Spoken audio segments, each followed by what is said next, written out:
Next is cardiac output. Cardiac output को आप define करेंगे as the amount of blood pumped by the heart into the systemic circulation per minute. Stroke volume हमारी एक beat के अंदर जितना volume heart जो सिस्टेमिक सर्कुलेशन के अंदर भेज रही थी वो था। Ejection fraction was the percentage of blood जो सिस्टेमिक सर्कुलेशन में जा रहा था। Cardiac output total amount of blood है जो सिस्टेमिक सर्कुलेशन में जा रहा है इन 1 मिनट। कार्डियक आउटपुट को हम कैलकुलेट करेंगे as stroke volume multiplied by heart rate, या फिर हम फिक्स प्रिंसिपल से इसको कैलकुलेट कर सकते हैं कि cardiac output is equal to rate of oxygen consumption over arterial O2 content minus venous O2 content. अब अर्ली स्टेजेस ऑफ एक्सरसाइज में हमारा कार्डियक आउटपुट बढ़ जाता है क्योंकि हमारी बॉडी में ऑक्सीजन की डिमांड बढ़ जाती है। अब कार्डियक आउटपुट बढ़ने के लिए स्ट्रोक वॉल्यूम और हार्ट रेट दोनों राइज कर जाते हैं।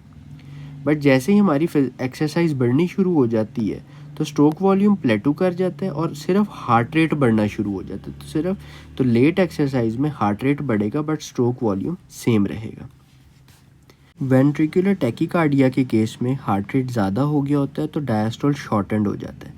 अब जितना डायस्टोल कम होगा हार्ट के अंदर जो ब्लड की फिलिंग हो रही है उतनी कम हो जाएगी। अगर ये हार्ट रेट स्लो था या नॉर्मल था तो एंड डायस्टोलिक वॉल्यूम इतना था, बट अब अगर हार्ट रेट ज़्यादा हो गया तो एंड डायस्टोलिक वॉल्यूम कम हो जाएगा। इसको हम इस प्रिंसिपल से दोबारा करेंगे कि एंड डायस्टोलिक वॉल्यूम कम हो गया, स्ट्रेच ऑफ मसल्स कम हो जाएगा, एंड डायस्टोलिक लेंथ कम हो जाएगी तो फोर्स ऑफ कॉन्ट्रैक्शन कम हो जाएगी। अब अगर फोर्स ऑफ कॉन्ट्रैक्शन कम हो गई है, एंड डायस्टोलिक फिलिंग टाइम कम हो गया तो फोर्स ऑफ कॉन्ट्रैक्शन कम हो जाएगी, स्ट्रोक वॉल्यूम कम हो जाएगा जो कार्डिक आउटपुट को कम। पल्स प्रेशर को हम कैलकुलेट करेंगे systolic blood pressure minus diastolic blood pressure. याद रखें कि pulse pressure is directly proportional to stroke volume but is inversely proportional to arterial compliance. ये इस वजह से होता है कि जब आर्टेरियल कंप्लायंस बढ़ जाती है तो आर्टरी स्ट्रेच हो जाती हैं।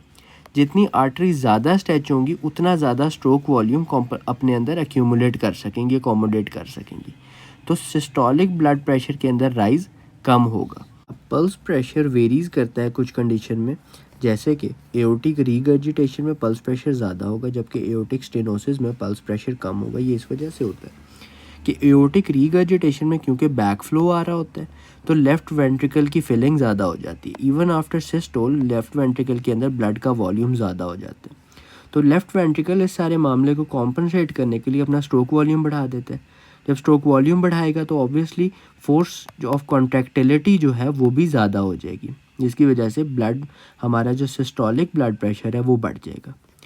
डायस्टोलिक ब्लड प्रेशर इस वजह से कम हो जाएगा कि यहाँ पर आफ्टर डायस्टोल जो प्रेशर बिल्ड होना होता था वो नहीं होगा क्योंकि ब्लड सारा बैक फ्लो होके लेफ़्ट वेंट्रिकल में आ गया।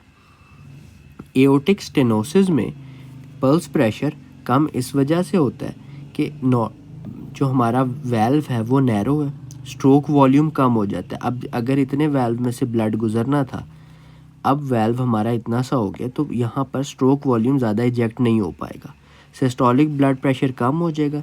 इसमें डायस्टोलिक ब्लड प्रेशर नॉर्मल रहता है क्योंकि किसी भी ब्लड के यहाँ पे रीगर्जिटेशन नहीं हो रही होती। इसी तरह pulse pressure obstructive sleep apnoea के अंदर ज़्यादा हो जाता है due to increase sympathetic tone. ये इस वजह से होता है कि स्लीप एपनिया में रिपीटेड नाइट टाइम हाइपोक्सिया होता है। इस हाइपोक्सिया को कॉम्पनसेट करने के लिए सिंपैथेटिक ओवर एक्टिविटी हो जाती which causes increase systolic blood pressure.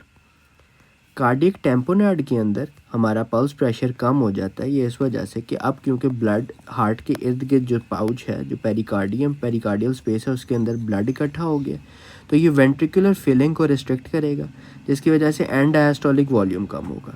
अब वही स्टोरी दोबारा से आ जाती है, एंड डायस्टोलिक वॉल्यूम कम, स्ट्रेच कम, जितना स्ट्रेच कम उतनी स्ट्रोक वॉल्यूम कम हो जाएगा, उतना ही सिस्टोलिक ब्लड प्रेशर कम हो जाएगा। एनीमिया और हाइपरथायरॉयडिज्म में भी पल्स प्रेशर ज़्यादा हो जाता है। ये इस वजह से कि एनीमिया में क्योंकि विस्कोसिटी कम हो जाती है तो टोटल पेरिफेरल रेजिस्टेंस फॉल कर जाती है। जितनी टीपीआर कम होगी उतना आफ्टर लोड कम होगा, जितना आफ्टर लोड कम होगा उतना कार्डिक आउटपुट हमारा ज़्यादा होगा क्योंकि अब आगे हार्ट ने जिसके अगेंस्ट लेफ़्ट वेंट्रिकल ने सिस्टमिक सर्कुलेशन में पुश करना था, यहाँ पे पहले बहुत ज़्यादा रेजिस्टेंस थी, अब ये रेजिस्टेंस कम हो गई है।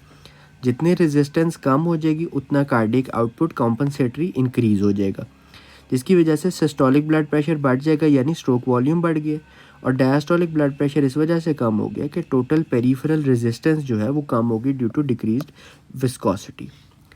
थायराइड हाइपरथायराइडिज्म के अंदर क्योंकि थायराइड हार्मोन ज़्यादा हो जाता है तो सिंपैथेटिक ओवर एक्टिविटी होती है which cause increase heart rate and increase contractility, जिसकी वजह से हमारा जो सिस्टोलिक ब्लड प्रेशर है वो बढ़ जाए। एडवांस्ड हार्ट फेलियर के अंदर पल्स प्रेशर कम होता है, it's because advanced heart failure में कॉन्ट्रैक्टिलिटी कम है, स्ट्रोक वॉल्यूम कम हो जाएगा तो सिस्टोलिक ब्लड प्रेशर कम हो जाएगा। इसी तरह पेरिफेरल वेजोकंस्ट्रिक्शन की वजह से डायस्टोलिक ब्लड प्रेशर मेंटेन रहता है। तो सिस्टोलिक ब्लड प्रेशर हमारा कम हो गया, डायस्टोलिक ब्लड प्रेशर हमारा उतना ही है। तो ये सारी रेशो जो पल्स प्रेशर की होगी इवेंचुअली इसको कम कर देगी।